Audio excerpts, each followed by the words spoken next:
nauna nating lecture, ito napakahalaga. Bakit napakahalaga? Dahil sa inilagay sa math notebook, dahil nga ito ang gagamitin nyo all throughout sa pagsukat ng mga bagay-bagay at sa pag-aaral ng mathematics. Okay, kaya ngayon, we are going to study how to solve units of different measurements. At kapag wala dito sa table, ano yung gagawin natin? Merong solution para makuha natin yung hinahanap na equivalent. If there is a given unit, a number and a unit, then you can solve for the equivalent of that unit. Naintindihan, ha? Okay. Magbibigay tayo ng example. Just like we have studied last week, wherein we were able to give an example. Now I'm going to give you another example. For example, find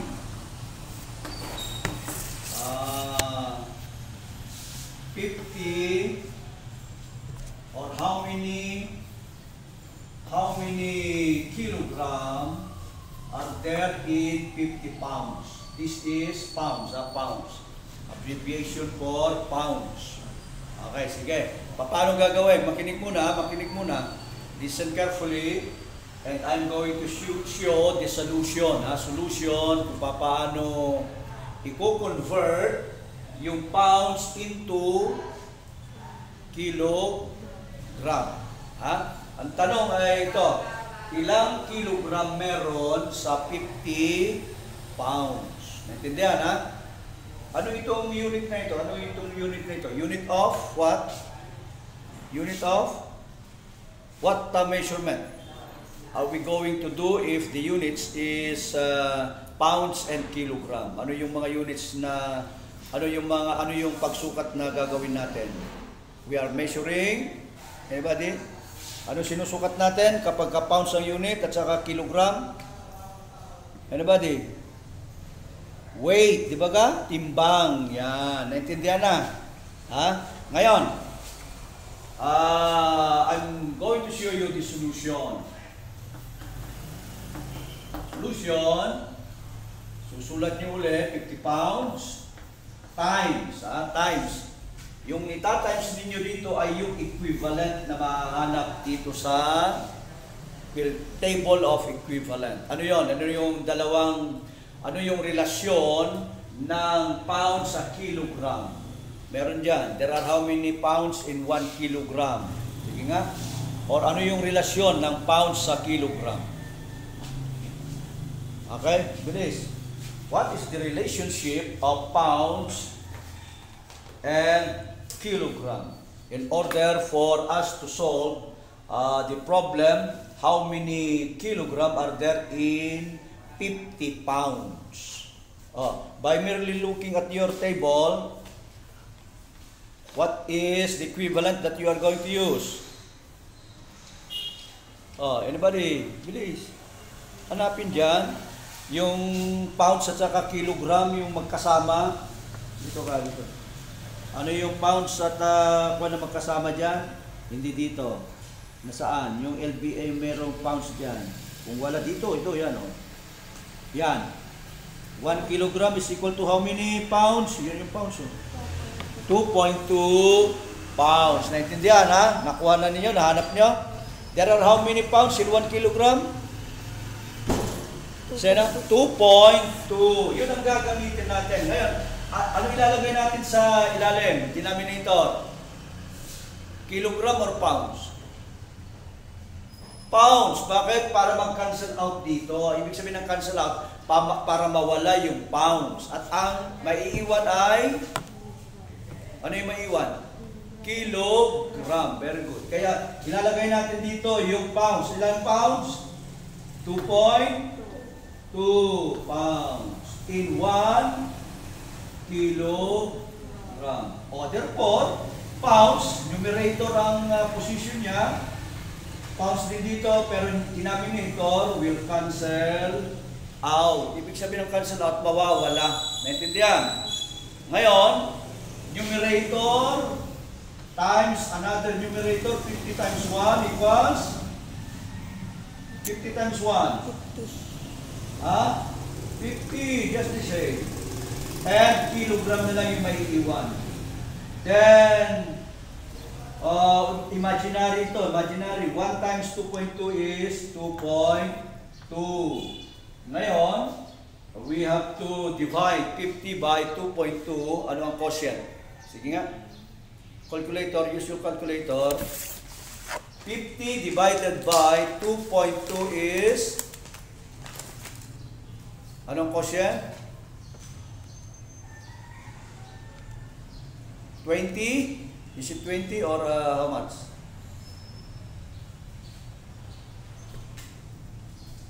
22.72. 20 point?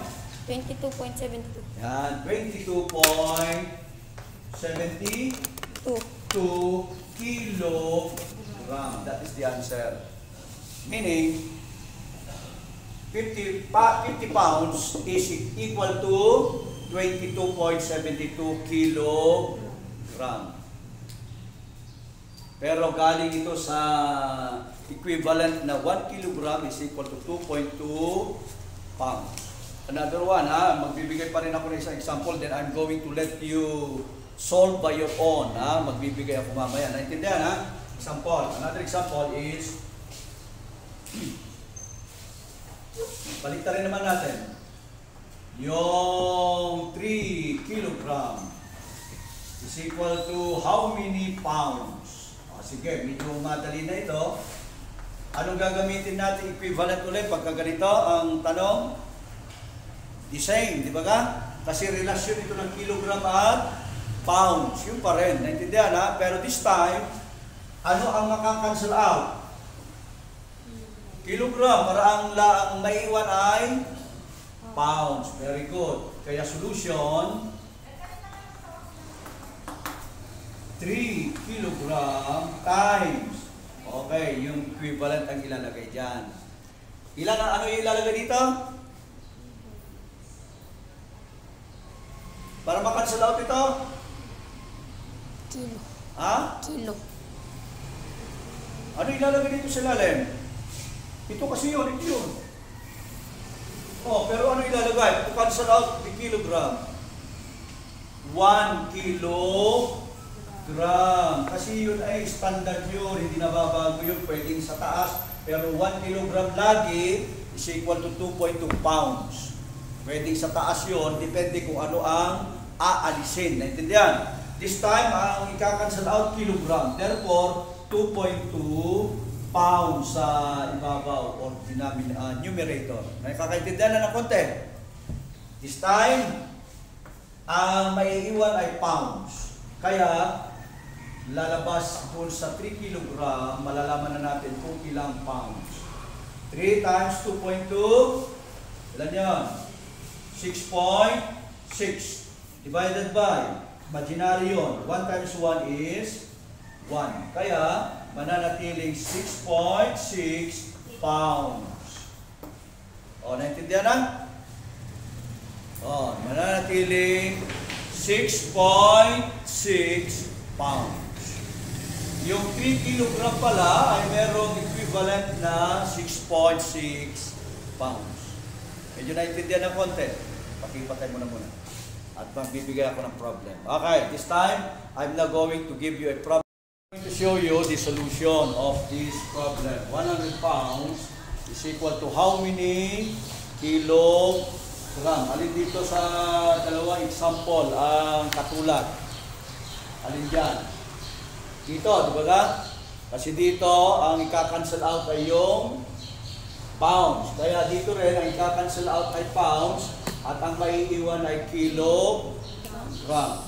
Therefore, the solution, I'm now going to erase this one. Solution for this problem is 100 pounds times. Narito ngayon yung gagamitin ninyong equivalent.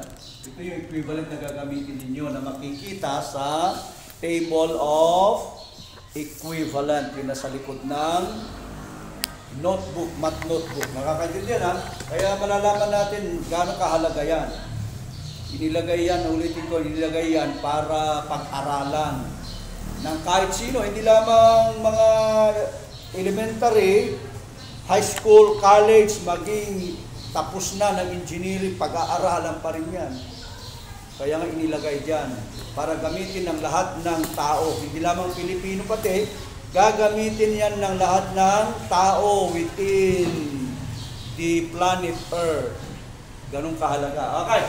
Sabi ko nga, para ma-cancel out natin ang pounds, ilalagay natin yung equivalent na ito na kung saan yung pounds ay nasa ilalim. Okay, para ma-cancel out natin yung pounds. Isang numerator, isang denominator. Nakakaintindihan? At yung equivalent niya ilalagay sa taas.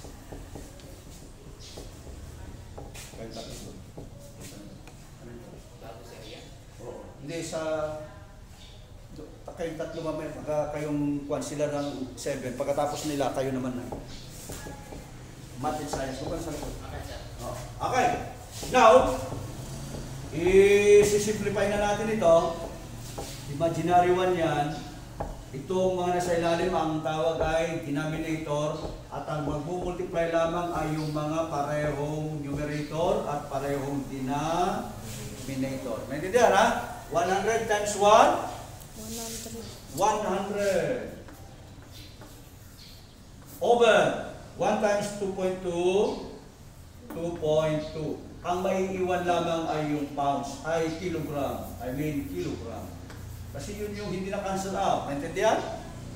Okay, is equal to 100 divided by 2.2. Tama ba gayon? 45.45 kilogram. Medyo naintindihan mo na, Blacker, na konti, ha? Okay, another one. Isa pa. Pagkatapos ay pagka alam nyo na ito, we are going to study another topic na for next week. Naintindihan na? Pero bago kayo umalis, magbibigay ako ng assignment na gagawin ninyo hanggang Biyernes at sasubmit sa Lunes. Ulitin ko, yung Lunes na tayo mag-face to face, ha? Sa ganitong oras, dapat mas maaga, 8:30 dapat, para mas marami tayong mapag-aaralan. Nakakaintindihan, ha? Last na ito, para pwede nyo nang kopyahin yung assignment. At para makita din nung mga kaklase ninyo, dahil tayo ay naka-video, para sila rin ang magsasubmit. Sa Lunes, I repeat, on Monday, you are going to submit the assignment, and at the same time, we are going to have a face-to-face lecture regarding the new topic. Nakakaintindihan, ha? Okay. Last na example na ito. Last na example, then I'm going to give you the assignment. 10 kilograms is equal to how many pounds? Sige nga. 10 kilograms is how many pounds?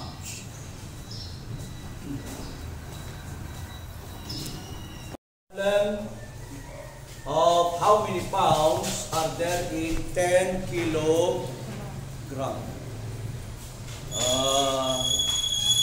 Sige. Solve mo. Sige. You are going to listen on how to solve this problem. Alyari, ha?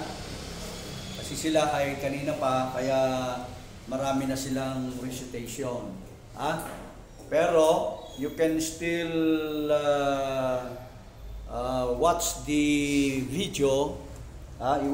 Panoorin nyo din yung video, ha? Para kasi doon ko ilalagay yung assignment natin regarding conversion of units. Conversion of units. And that will be, this week will be the final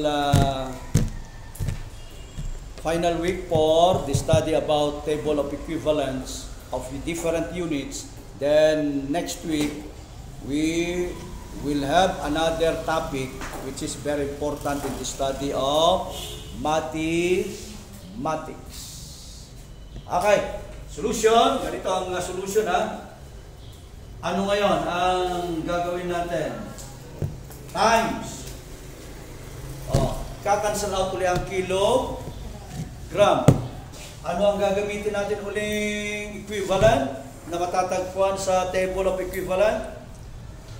1 kilogram is equal to 2.2 pounds. Or, pwedeng magkabaliktad yun, 2.2 pounds is equal to 1 kilogram. Kaya nga ito invertible. Pwedeng yung pounds ay nasa taas, pwedeng yung kilogram ay nasa baba, kaya kilogram nasa taas, pounds ay nasa baba. Depende kung ano yung ika-cancel out. Naintindihan ha? Depende kung ano yung ika-cancel out. This time, ano yung ilalagay sa baba?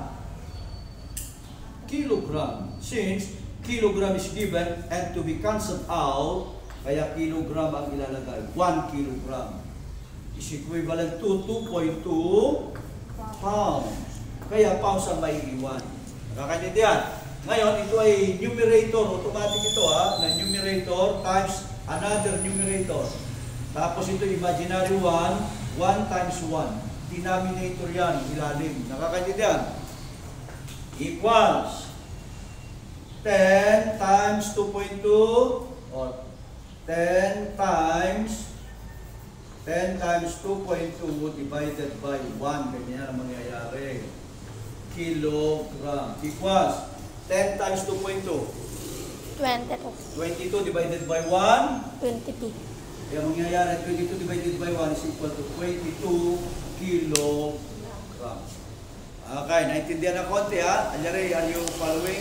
Naintindihan mo na ng konti. Okay, bibigyan ko pa rin isang problem bago kayo si Alyari. Pero kayo pa rin lahat.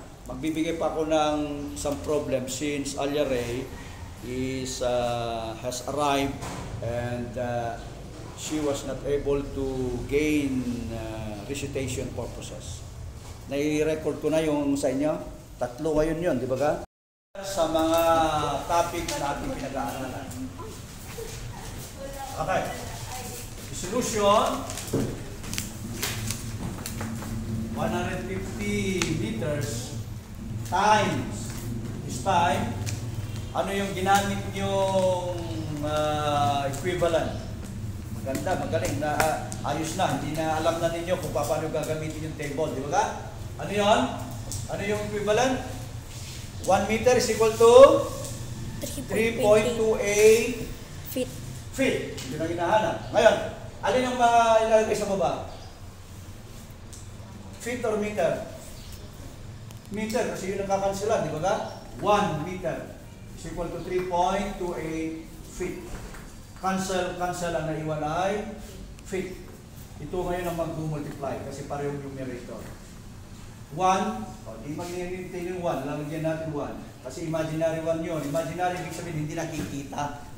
Kanya lamang inilalagyan ko doon para akala natin wala. Meron, pero pagka sinabing imaginary, hindi nakikita. Pero meron doon, over 1. Ha? Ngayon, 150 times 3.28. Ilan?